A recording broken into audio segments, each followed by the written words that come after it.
All right, y'all. Welcome to the channel. Got an important topic tonight. Um, all right, all right, guys. We back. We got an important topic tonight. Um, it's a much um, needed conversation that we need to have within the Black community, and why you know one of my missions behind starting the group Black Tech Networks is to get more of us out of these low wage jobs and into tech. Um, I've been in low wage jobs, pretty much all my life. Never really got paid what I knew I was worth, even though I felt like I worked twice as hard as everybody else. And, tech was really my way out. And I'm glad I noticed that. It took me to the age of 38, but I'm glad I realized that when I did, and made that move. Because I kind of seen, everything is just getting. I mean, I had to have two jobs, three jobs. I had to have two jobs. Plus, I had to Uber. I had to Lyft. I had to do DoorDash. I was doing it all. Like, I felt like I was always working, and one of those reasons is the cost of housing. You know, um, you know, 1,300, 1,500 a month. I had a house. The rent was 1875. And that's when I was working at a burger place making $12.50 an hour. Um, so we can't live like that anymore. I've been evicted. A couple times. Because of that situation. You can't spend 60% of your income on rent. It's just not gonna happen. Um, and this is the report I want to talk about today. Report just came out not too long ago, and this talks about the high cost of housing and how it's out of reach for pretty much a lot of us right now. So, established in 1974, the National Low Income Housing Coalition is dedicated solely to achieving socially just public policy that ensures people with the lowest incomes in the United States have affordable and decent homes. This group provides up to date information, formulates policy, and educates the public on housing needs and the strategies for solutions. Um, so, this report is done by the National Low Income Housing Coalition, and they really went in and did their research and broke down the data. And what the data says is shocking. All right. So as y'all know, we um, have a black lady that's in U.S. HUD Secretary Marsha Fudge. Um, so what this states is the COVID-19 crisis has devastated our nation. More than 500,000 American lives have been claimed by this virus. Millions more have grappled with grief, isolation, and the financial hardship of lost jobs or reduced wages. We know that Americans with the lowest incomes, who are more often people of color, have suffered disproportionate harm. Black, Native American, Hispanic, and Asian, and Pacific Islander households. I don't know why they put Asian in there, but anyways, Pacific Islander households have endured higher rates of infection, hospitalization, and death. Um, well, that may be true. Similarly, job losses and an uneven recovery have hit communities of color especially hard. This includes many landlords of color who have lost rent payments. The Biden Harris administration has taken bold action. Yeah, right. Um, so they talk about the money that they providing through the rescue plan, $46 billion to help people that have fallen behind on rent payments. emergency housing vouchers. Okay, yeah, that's nice and good. But let's get down to what we're talking about here. This year's Out of Reach report from the National Low Income Housing Coalition outlines the urgent need for our government to expand affordable housing. It estimates that a full time worker must earn at least $20.40 per hour to rent a modest one bedroom home. Do y'all get that? A full time worker must earn at least $20.40 per hour to rent a modest one bedroom home, or $24.90 per hour to rent a modest two bedroom home. Now, let me tell y'all, um, Texas is not one of the, well, it didn't used to be an expensive place to live. I didn't make $20 an hour until my third IT job. Do y'all hear me? I didn't make more than $20 an hour until my third IT job. Now, and by the way, that's at the age of 39, 40 years old.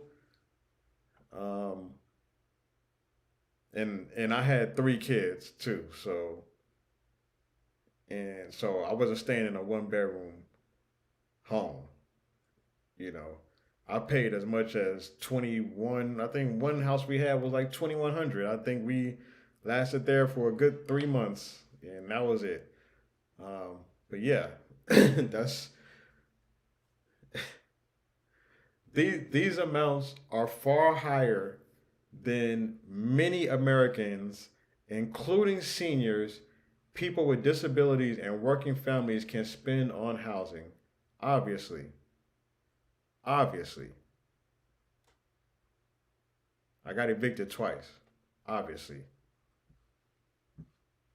living back with my parents at the age of you know 40. You know, obviously, I made it out, but this is why my passion to get more of us into tech, so we don't fall into this trap, because this is a trap.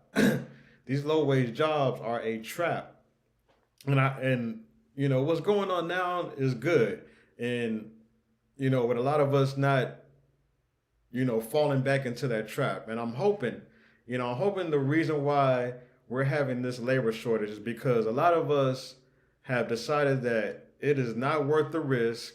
The risk is not worth the reward, and took that time that you've been home and got into did your research, got a certification or whatnot, and let's level up, because we cannot make less than 25, $30 an hour right now, especially if you're in a single parent household.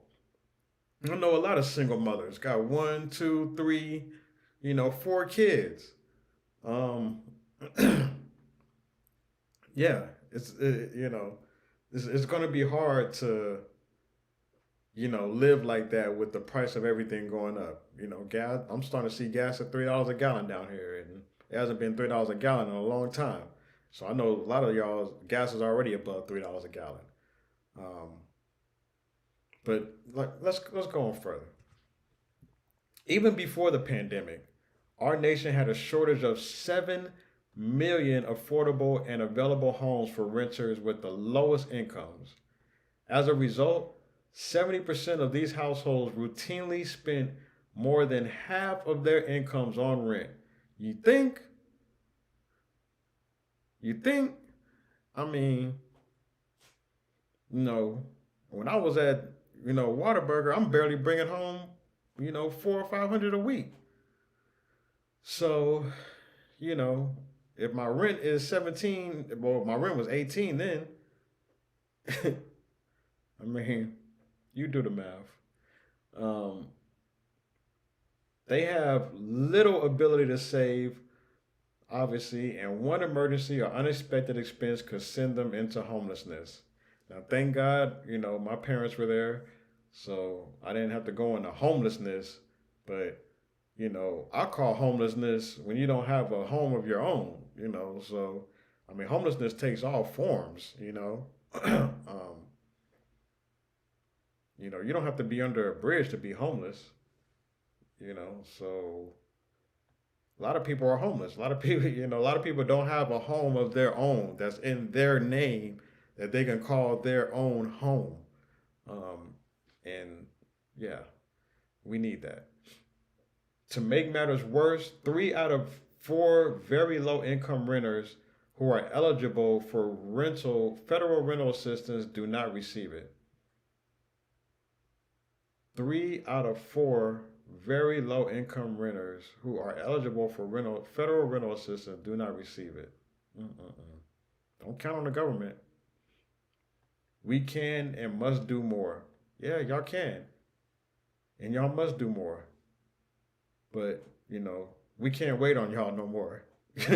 we, look, y'all gonna have to find Jim, Jack, Bobby, and Billy to go be the cashier at that corner store because we can't do it no more. All right, we done watch wealth be accumulated by every other group in America from our labor. So it's time that we make this shift. It's time that we make this transition. This transition is much needed. All the encouragement from the black tech community to get more of us into tech and everything that we're doing is much needed. It's not always something that's appreciated at the higher level. Like, the president's not going to come and say, thanks to the black tech community for help. That's not going to be said. But on the ground, we're doing what we can to get our people way above this $20 an hour, okay? We're gonna overshoot that. But the simple fact that y'all were paying us less than this to, and I'm not talking you paying us less than this to just do my job. That's something different. If I come to work and I could just do my job, the job that I got hired for, that's one thing. That doesn't happen a lot of times, okay? A lot of these places are already short, so we're Superman. We can, you see some of the football players. They can play defensive back. They can play. Coach put them in 3 different positions. We can play different positions. Those different positions are different jobs. Those different jobs have a pay to them. That pay we're not making, but we're doing those extra jobs. Just for instance, I'm at the burger place. Hey, I'm out there one night. Everybody called in. It's a Saturday night. I'm on the grill. I'm on the fries. I'm taking orders. I'm making drinks. I mean, come on. Come on, man. I can't get $100 an hour then. You can't give me $100 an hour. I'm still making $12. Is this still the same $12.50 an hour man? So, that's what we got to do. We can't, I feel sorry for, the people that don't have the nuts to do it or that maybe can do it, but we gotta totally, totally, totally get out of that. Let these restaurants fail. Let these companies that want to pay less than this. If you want to pay less than $25 an hour, good luck. Like good luck. You're gonna be complaining about labor shortages and until the end of time. Until you ready to pay more than $24 an hour. That's when you can stop complaining about labor shortages. But until then, you can complain about your labor shortages, and I'm gonna be getting my people into tech so we can get this real money. the money that we can actually live off of, because we are here to live. We're not here to be homeless and die, working at the corner store, working at the, working at the help desk. I mean, you just, doing everything. Like, we basically holding the economy up with less than $25. We holding the economy up with less than a living wage. So, like, that can't go on no more. Um, so, as the United States continues to rebuild from the COVID-19 pandemic, we have an immense responsibility. Yeah, you do. And a great opportunity to help our nation build back stronger than ever before. Well, in order to do that, you got to repair the damage that's already been done. And we haven't seen that yet. So, until that happens, we're going to have to repair ourselves. The COVID-19 pandemic and its economic fallout underscore the need for a stronger housing safety net in the United States. During the peak of the crisis, when it was imperative for everyone to stay home and maintain social distancing, over 580,000 Americans were experiencing homelessness in shelters or on the streets. Millions more were at severe risk of eviction because interruptions in incomes broke their already strained budgets. COVID-19 was an economic catastrophe for many households, disproportionately people of color, precisely because so many already could not afford their homes. Really. Because so many companies want to pay less than $25 an hour. That's why. All right? Or, you can put a cap on housing prices. I don't know what you gotta do, but somebody's gotta give. I see CEOs walking away with record profits. I see corporations walking away with record profits right now. So I don't see home builders walking away with record profits, but if they are, let me know. With the imminent lifting of the CDC eviction moratorium and most states and local moratoriums, many renters are at risk of eviction and need emergency assistance to pay off accumulated back rent. Long after the public health dangers and economic crisis gradually recede, low-wage workers and low-income renters will continue to be in a precarious position until we create permanent solutions to widespread housing unaffordability. Well, my permanent solution is we need to get into tech. The economic downturn of 2020 hit low-wage workers especially hard. Industries with lower paying jobs, including retail, how many of us are in retail? Food and beverage, how many of us are in food and beverage? And hospitality were more likely to be exposed to shutdowns, and consequently, low-wage workers were more likely to see their hours reduced or their jobs cut.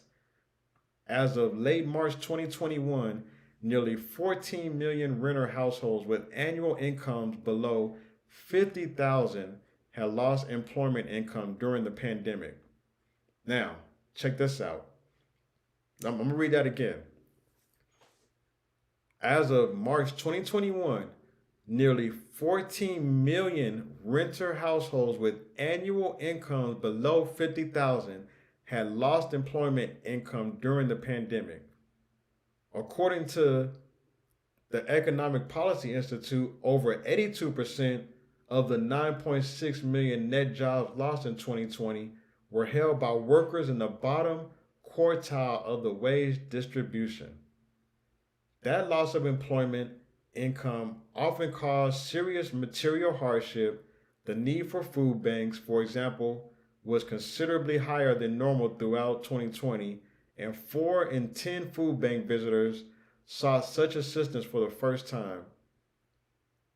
Surveys conducted between August 2020 and March 2021 suggest about a third of all households were consistently having trouble paying for usual household expenses.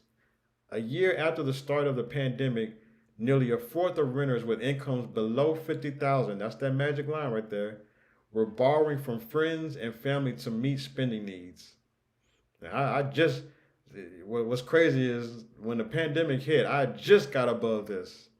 I'm just getting above this $50,000 when the pandemic hit. Like woo, like yeah, man. I thought I was really doing something, but I wasn't. Um, because the cost of housing is going up.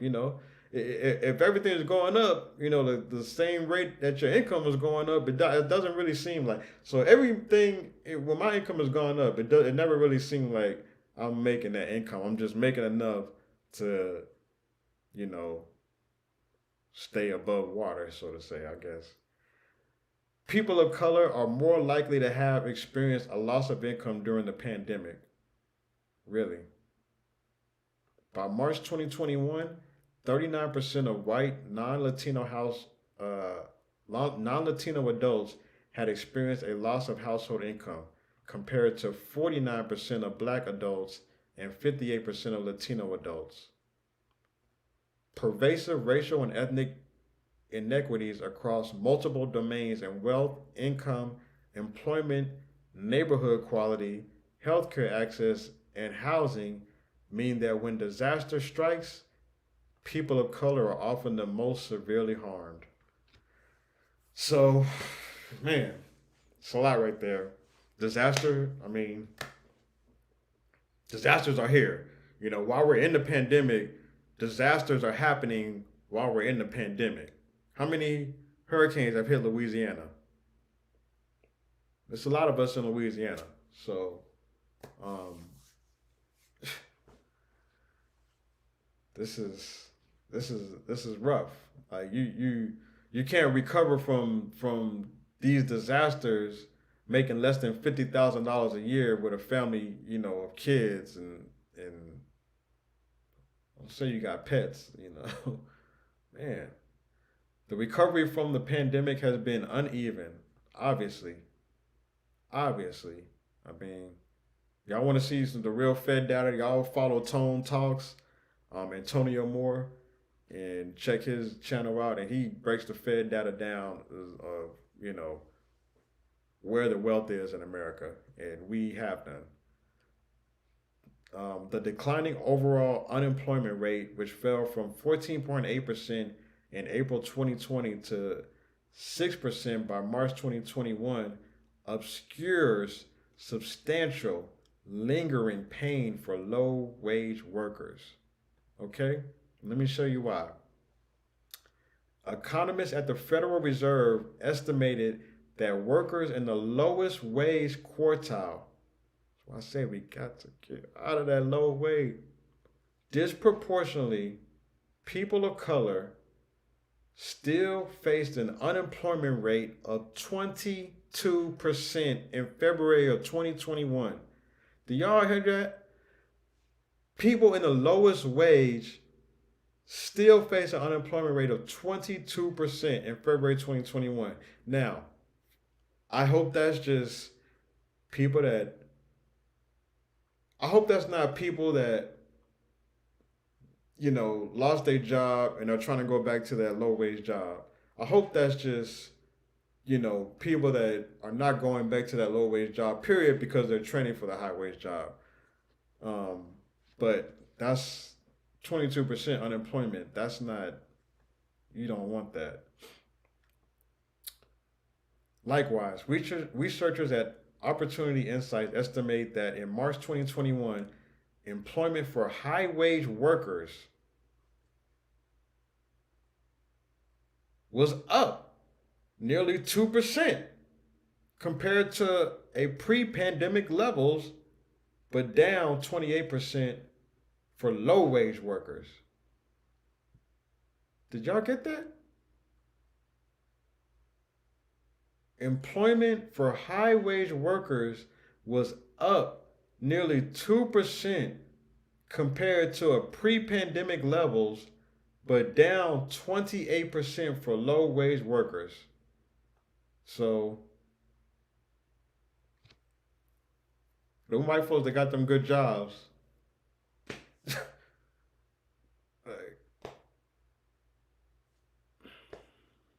They were all right.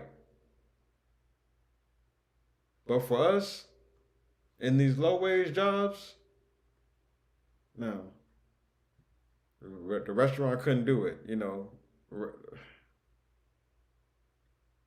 was terrible. Even if economic recovery is robust and sustained, low wage workers will continue to struggle. So you know what that means? We can't be low wage workers anymore. All right, because we done struggling. We can't be struggling no more. First, it will be difficult for many households to erase accumulated debts without significant assistance.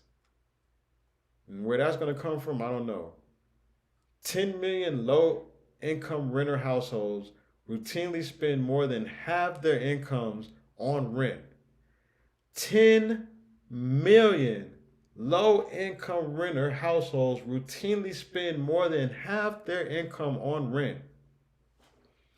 And those households are unlikely to be able to pay for both ongoing expenses and debts accumulated during months of furloughs or shut down in 2020. Second, the economic circumstances low wage workers face, even during periods of economic strength, are tremendously difficult. And I can attest to that. I was having problems before the pandemic, so I was getting cars repoed and having evictions before the pandemic. That's when Obama was in office. So hey, I don't know. Return to the previous status quo will mean that millions of low wage workers will continue to face financial precarity and housing instability. That's an important sentence right there, guys. I want you to understand this, guys. This is why we need to get in tech, guys. A return to the previous status quo. That means a return to your low wage job at the hotel, at the corner store, at the grocery store, at the call center, at the whatever ain't paying you more than $25 an hour right now, will continue to face financial precarity and housing instability. So unless you got money saved up, I don't know what everybody does, Like, if you want to get in tech, you definitely need to be keeping stuff as legal as possible. I know that. So I know it's hard making these kind of incomes, and we gotta do a lot of extra things to make ends meet. And I've been there. I've been there. But man, we got to get out of this. So this year's report shows the extent to which housing costs outpace wages even before the economic crisis, and the situation many renters face today is even more challenging.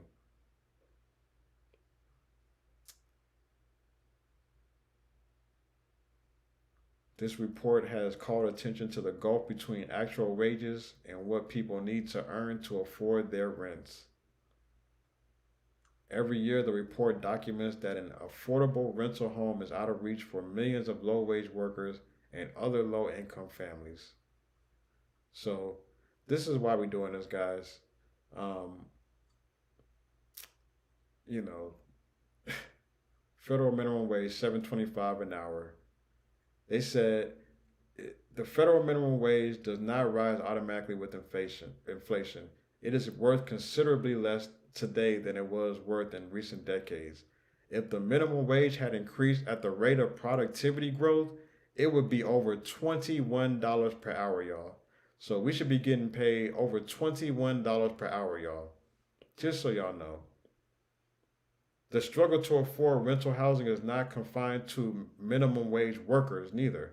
The average renter's hourly wage of $18.78 an hour is $6.12 less than the national two-bedroom housing wage and $1.62 less than the one-bedroom housing wage.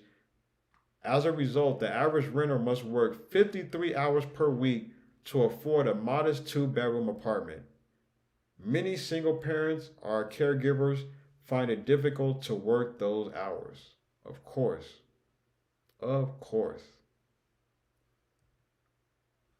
The average minimum wage worker must work nearly 97 hours per week, more than two full time jobs to afford a two-bedroom rental home, or 79 hours per week, almost two full time jobs to afford a one-bedroom rental home at the fair market rent.